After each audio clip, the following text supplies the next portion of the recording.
A very good morning to all. So here I am going to discuss about the one more technique in the slip power recovery scheme that is called static Cramer drive. So here you can see the equivalent circuit for the static Cramer drive, where you can see the induction motor here, and the stator of this induction motor is connected to the three-phase supply RYB, you can see, and the rotor is connected to the diode bridge rectifier. So the AC power, the slip power in the rotor of induction motor is converted into the DC with the help of this diode bridge rectifier, and this DC is having some ripples in it. So the filter LD is used to filter out the harmonics in the voltage and current, and the ripple free DC voltage is given to the armature terminal of this DC motor, and the field winding of this DC motor is connected to a separate DC source, which is a variable one. So this motor is called separately excited DC motor, and the rotor of this DC motor is coupled mechanically to the rotor of the induction motor, right? Which means the slip power is converted into the DC power with the help of this diode rectifier, and the rotor speed of the induction motor can be controlled with the help of the speed control of this DC motor drive. So that is what we are going to do here. So our motto is to control the speed of the induction motor. Okay, we'll see how we are going to control with the help of this configuration. So now for this diode bridge rectifier, we know the output voltage of this diode bridge rectifier is 3√6 by pi into V, but we are converting the slip power. So the voltage will be slip voltage here. So you can see S times V, and we need to consider the stator to rotor turns ratio of the induction motor. That is why I have taken here N. So 3√6 by pi into S into V divided by N.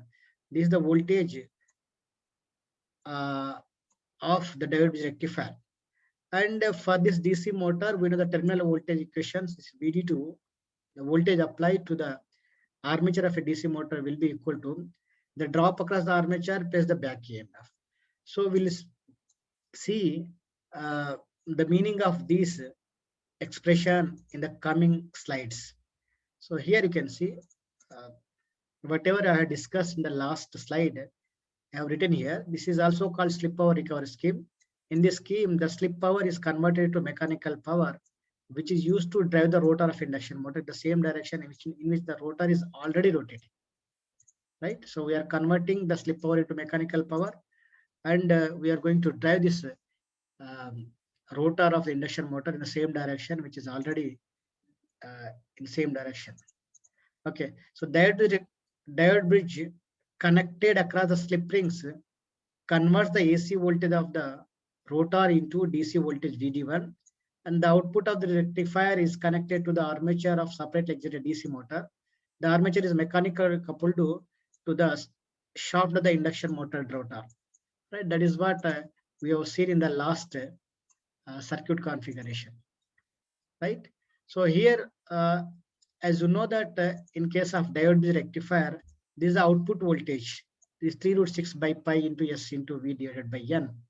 Right, where N is the stator to rotor turns ratio of induction motor. So for a designed machine, N is constant. So we cannot vary the N if it is designed. Right, so and this factor is also constant, 3√6 by pi, it is also constant. And since the stator of the induction motor is fed from three-phase supply and which is constant, we are not varying that one. So voltage is also constant. So that means I can say VD1 is directly proportional to the slip. Right. So and we know that the speed of an induction motor omega m equal to 1 minus S into omega ms. Right. Or omega ms is the synchronous speed, and the omega m is the rotor speed. Right. So as I increase, as if I want to increase the speed of the rotor, then then for a constant synchronous speed, there would be reduction in the slip, right? So if slip reduces, then only I can say there is increment in the speed, right? If slip increases, so if slip decreases, so what is happening here? VD1 is also decreasing. So here you can see, as I see there is an increment in the speed, then there is a decrement in the terminal voltage of the diode rectifier. So this is the relationship between the VD1, which is the output voltage of the diode rectifier, and the speed, right? Okay, now as I told you that VD2 is the armature voltage of the DC motor, and I have written the terminal voltage of the DC motor as IARA plus CG. And IAR is a drop across the armature terminal. EG is the generated voltage in the armature circuit. So when compared to this generated voltage, the drop across the resistance, armature resistance is very, very less. So I can avoid that one, and I can say that VD2 is directly proportional to the back EMF, right? So, and the back EMF formula, we know it is EG equal 5ZN divided by 60A.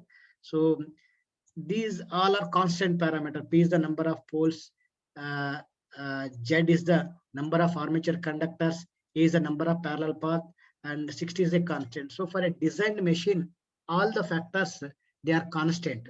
So if that is the case, I can write EG is directly proportional to flux into speed here, right?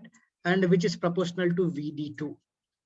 Okay, so now if I want to increase the speed for a constant flux, let us say, if I want to increase the speed of the induction motor, or which is coupled to the DC motor, right?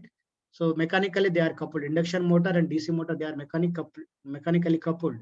So if I want to increase the speed of the induction motor, the speed of the DC motor should be increased. So if it is increased, then there is increment in the VD2. So that is what you can see here. So this is for VD2.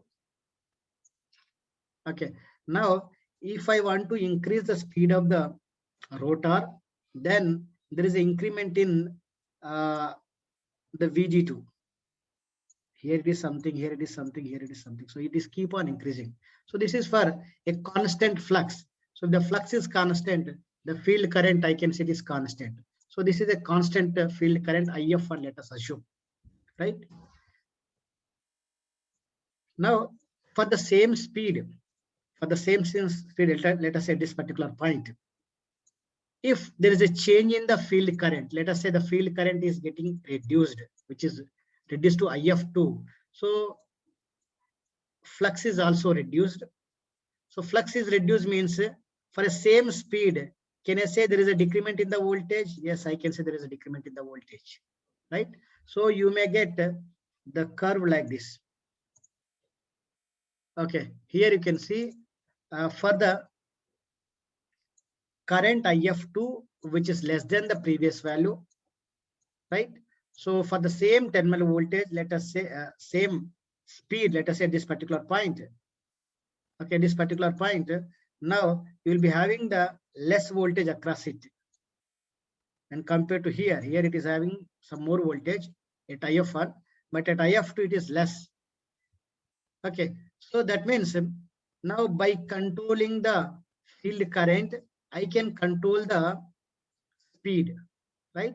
So now let us, okay, now if I still decrease the field current to some IF3, which is further less than this IF2, then so the flux is also reducing. So for constant voltage, let us say, so what happening? The speed is getting increased. So you can see the speed is getting increased, something like this. Okay, so now, or in another words, for a constant voltage, if flux is reduced as a field current is reducing, so the speed has to increase. So for same voltage, you may see the characteristics like this. So now you can see this is its rated field current, so which is lying somewhere at exactly half of the synchronous speed, right? So now you can vary the speed of the induction motor, which is coupled to the mechanically coupled to the DC motor. You can control the speed in this range. You cannot control 0 to 50%, but the speed control is possible only from 50% to 100% of the synchronous speed. Okay, that is what I have mentioned here. The range of speed control is only from 50% to 100% with the help of this configuration. So that means you can control the speed from point A to this particular point. In this region, you can control. Okay. So if I want to go for wider speed range control, so let us say I want to go for the speed control from 0 to maximum 100%. So I need to shift this point to somewhere here, right? Or I need to shift this VD1. So from this particular point onwards, you can control. Or if I still reduce the VD1 to something like this, you may control from here to here. Or in other words, if I shift the VD1 to somewhere here, so I can control the speed from this crossover point to here, right? So which means if I control VD1, then there is a possibility that the wider range of speed control is possible. So that is can be done with the help of this configuration. So now here you can see we want to control VD1, right? So in the previous expression, when this bridge is replaced with diode rectifier, then it is 3√6 by pi s into V divided by n. Now I want to control this VD1 to control the speed for larger range, right? So for wider range of speed control, then I need to control this VD1. Okay, so that can be controllable with the help of this expression where I can write 3√6 by pi into s into V divided by n into cos alpha. So this cos alpha terms comes into picture when I replace all the diodes with all the thyristor. Now it is called thyristor control rectifier. That is called phase control rectifier. So for this phase control rectifier, three-phase phase control rectifier, now this is the formula. So by controlling this alpha, I can control the VD1 and I can achieve any amount of speed control from 0 to 100% of the synchronous speed. Okay, that is what this is the expression. Just now I have explained about this. Okay, now let us see. Now if I increase the fire angle alpha, there is a decrement in the VD1. So now this was at alpha equal to 0 where it is behaved like a just diode rectifier, right? Now if I increase the firing angle alpha, then there is a reduction in the VD1. So you can see this curve. So this is for when alpha is more than 0, right? So now the speed is control is possible from this particular point to here. Okay, if I still increase the firing angle alpha to more than the previous value, then I can control the speed from this point to this point. So wider range speed control is possible here.